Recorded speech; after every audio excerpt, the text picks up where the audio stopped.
तेज बारिश में पारो चिड़िया आहार की खोज से वापस लौट रही थी कि एक पेड़ से टकराकर उसका एक पंख टूट जाता है और फिर कालू कौवा उसे अपने पंखों का सहारा देकर उसे घोंसले तक छोड़ जाता है। माँ, आपको क्या हुआ? माँ, आपके ये चोट कैसे लगी है? तुम्हारी माँ आहार ढूंढकर वापस लौट रही थी कि एक बड़े पेड़ से टकरा गई। लाडो, तुम्हारी माँ अब कभी भी उड़ नहीं सकेगी क्योंकि तुम्हारी माँ का पंख टूट गया है। ये सुनकर पारो चिड़िया की बेटी लाडो चिड़िया रोने लग जाती है। ना रो मेरी बच्ची, चुप कर जाओ। मैं ठीक हूँ, बस पंख ही तो टूटा है। अब तुम बड़ी हो गई हो, अब तुम ही मेरे पंख हो मेरी बच्ची। और फिर शाम हो जाती है और कालू कौवा अपने घर चला जाता है और लाडो चिड़िया और पारो चिड़िया सो जाती हैं। दूसरे रोज गोरी कौवी पारो चिड़िया का पूछने आती है। मुझे तो तुम्हारे भाई कालू ने बताया कि पारो का पंख टूट गया है। तुम्हें क्या जल्दी थी? जरा आराम से उड़ लेती, आप अपना पंख तड़वा कर बैठ गई हो। गोरी बहन, हवा बहुत तेज थी, मैं खुद को संभाल ना सकी और एक पेड़ से टकरा गई। लाडो, क्या भोजन की खोज आती है करना तुम्हें? नहीं आंटी, मैंने अभी मम्मा से ये नहीं सीखा कि आहार की खोज कैसे करते हैं। अब रोज तो कोई दे नहीं जाएगा भोजन, तुम्हें कुछ ना कुछ तो करना ही होगा। लाडो, तुम ऐसा करो, मेरे साथ चलो और मेरे घोंसले में छोटे मोटे काम कर दिया करना और मैं बदले में तुम्हें भोजन दे दिया करूँगी। गोरी, अब क्या मेरी बेटी घोंसलों में काम किया करेगी? तो फिर ऑफिसर लगा दूं इसे जंगल में? मैंने तो तुम्हारा ही भला सोचा था। ऐसा कहते हुए गोरी कौवी वहाँ से चली जाती है। माँ, मुझे घोंसले से बाहर तो निकलना ही होगा। गोरी आंटी ठीक ही तो कह रही हैं, मैं उसके सारे काम कर दिया करूँगी। ऐसे मुझे बाहर के हालात का भी अच्छे से पता चल जाएगा। लेकिन लाडो बेटा, मैं कैसे देखूंगी कि तुम दूसरों की नौकरानी बनकर रहो?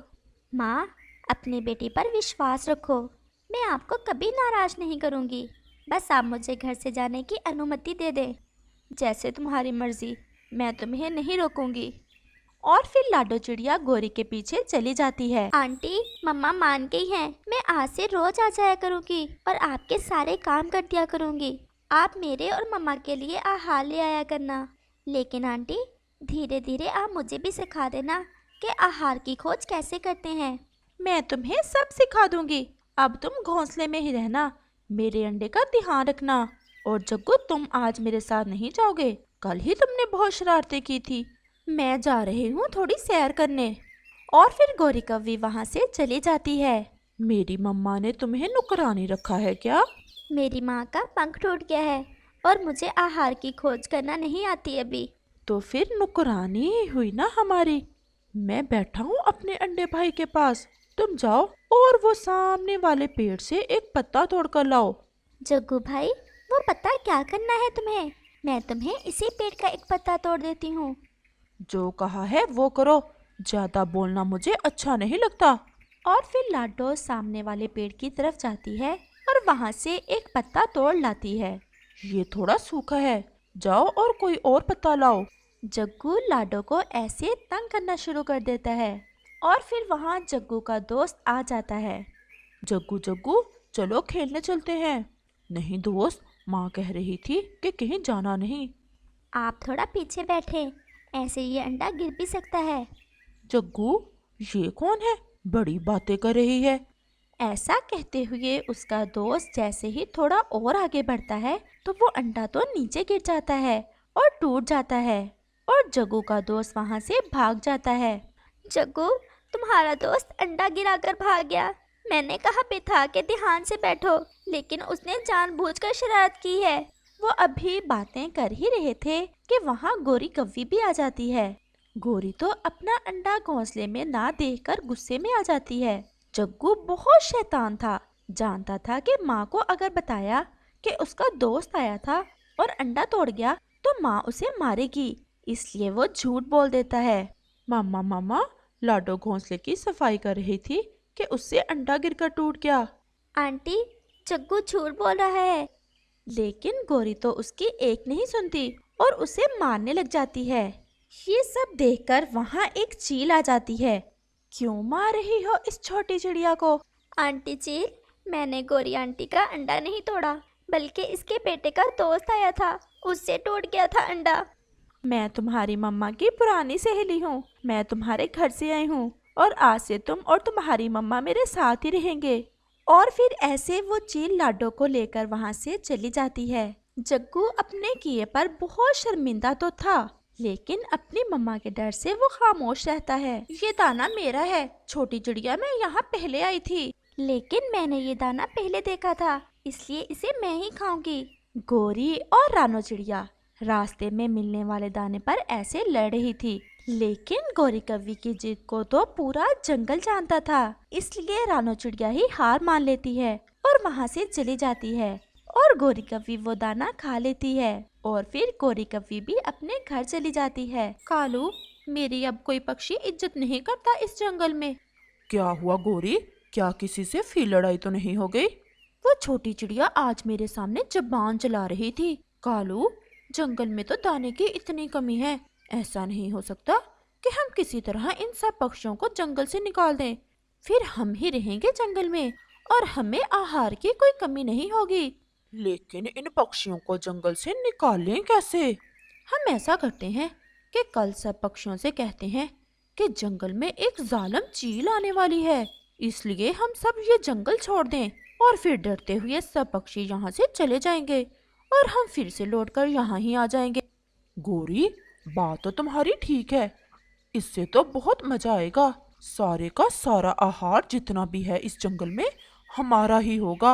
और फिर अगले रोज गोरी तोते, कबूतर और रानो चिड़िया से ऐसा कहती है, पक्षियों, कोई खबर भी है तुम्हें कि जंगल में क्या होने जा रहा है? गोरी, क्या हुआ? क्या होने वाला है इस जंगल में? मेरी बहन की सहेली है, वो चील जो पहाड़ों पर रहती है, वो कल मिली थी मेरी बहन से। वो बोल रही थी कि कल से वो जंगल में आया करेगी और फिर जो पक्षी भी उसे मिला वो खा जाएगी। हम ऐसा करते हैं, ये जंगल छोड़कर दूसरे जंगल चले जाते हैं। गौरी, क्या तुम सच कह रही हो? तो और क्या, अगर विश्वास नहीं तो तुम कल देख लेना। तोते और कबूतर, अगर गौरी सच कह रही है तो हम कुछ दिनों के लिए दूसरे जंगल चले जाते हैं और फिर ऐसे वो चील जंगल में किसी पक्षी को ना पाकर खुद ही यहाँ से चली जाएगी। गोरी, तुम भी हमारे साथ ही जाओगी ना?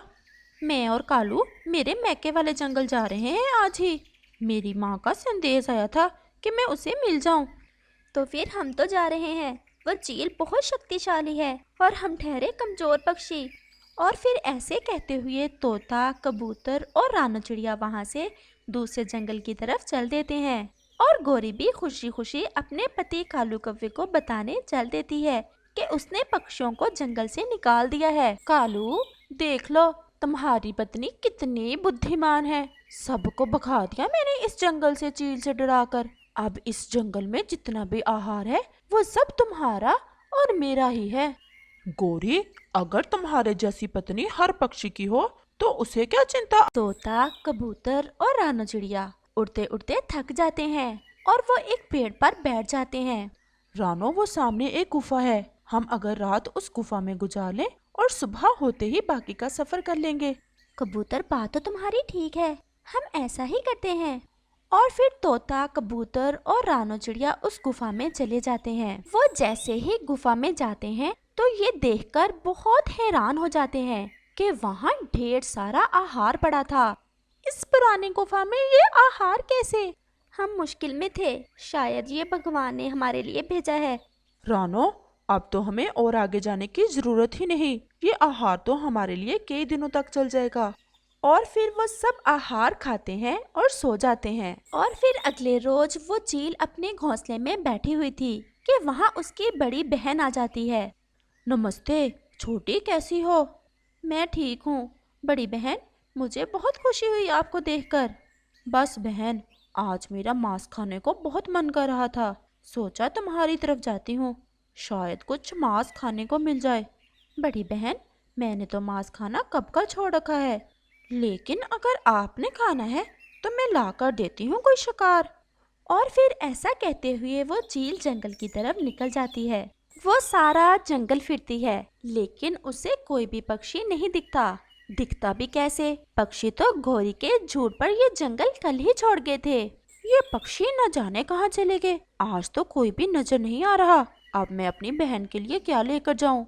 और फिर वो चील अपने घर लौटने के लिए उड़ जाती है। वो अभी थोड़ी ही दूर गई थी कि उसकी नजर नीचे एक घोंसले पर पड़ती है और वो वहाँ उतरती है। चील दीदी, आप यहाँ क्या करने आई हैं? कुछ खास काम तो नहीं था, बस मेरी बहन को मांस चाहिए था खाने को। जंगल में मुझे कोई पक्षी नहीं मिला, तुम नजर आ गई उड़ते उड़ते, सोचा चलो तुम्हें ही ले जाती हूँ। ऐसा सुनकर गोरी तो बहुत ज्यादा डर जाती है। कालू कहीं गया हुआ था, इसलिए गोरी अकेले ही फंस गई थी। दीदी, लेकिन मेरा मांस तो बहुत कड़वा है। जब कुछ ना मिले तो जो मिले वही बहुत होता है। और फिर ऐसा कहते हुए वो चील गोरी को अपने पंजों में उठाकर भाग जाती है। छोटी, ये क्या, तुम तो कव्वे को उठा लाई हो। मुझे पूरे जंगल में बस इसके अलावा कोई और पक्षी दिखाई ही नहीं दिया। गोरी तो अपनी आंखें बंद कर लेती है और अपने मरने का इंतजार करने लगती है। लेकिन बड़ी चील कहती है, छोटी, शायद तुम्हें याद नहीं कि मैं कव्वे को नहीं खाती। इनका रंग बहुत काला होता है। मुझे डर है कि कहीं कव्वे खाने से मेरा रंग भी काला ना हो जाए। ये सुनकर तो गोरी की जान में जान आती है और वो तुरंत बोलती है, दीदी, ठीक कहा आपने। मैं जितनी ऊपर से काली हूँ, इससे कहीं ज्यादा अंदर से काली हूँ। आपकी तो जुबान ही काली हो जाएगी अगर मुझे खाओगी तो फिर जाओ और भाग जाओ कहीं। बस चील का ऐसा कहना था कि गोरी कव्वी तो वहाँ से बिजली की तेजी के साथ भाग जाती है। गोरी, तुम कहाँ से आई हो? कालू, तुम्हें कुछ खबर नहीं? आज तो तुम्हारी पत्नी का काला रंग काम आ गया। मुझे तो चील उठा कर ले गई थी, लेकिन उसकी बहन को मेरा रंग पसंद नहीं था, इसलिए छोड़ दिया मुझे। नहीं तो आज तुम्हारी पत्नी का आखिरी दिन था। गोरी, हमने जो झूठ बोला पक्षियों से, हमें जरूर उसकी सजा मिली है। तुमने तो झूठ में चील से डराया पक्षियों को, आज सच में ही चील आ गई। कालू, मैं भी अपने किए पर बहुत शर्मिंदा हूँ। हम कल जाएंगे पक्षियों के पीछे और उन्हें सारा सच बता देंगे कि हमने आहार के लालच में उनसे इतना बड़ा झूठ बोला था। और फिर गोरी कव्वी और कालू कव्वा अपने किए पर शर्मिंदा होते हैं।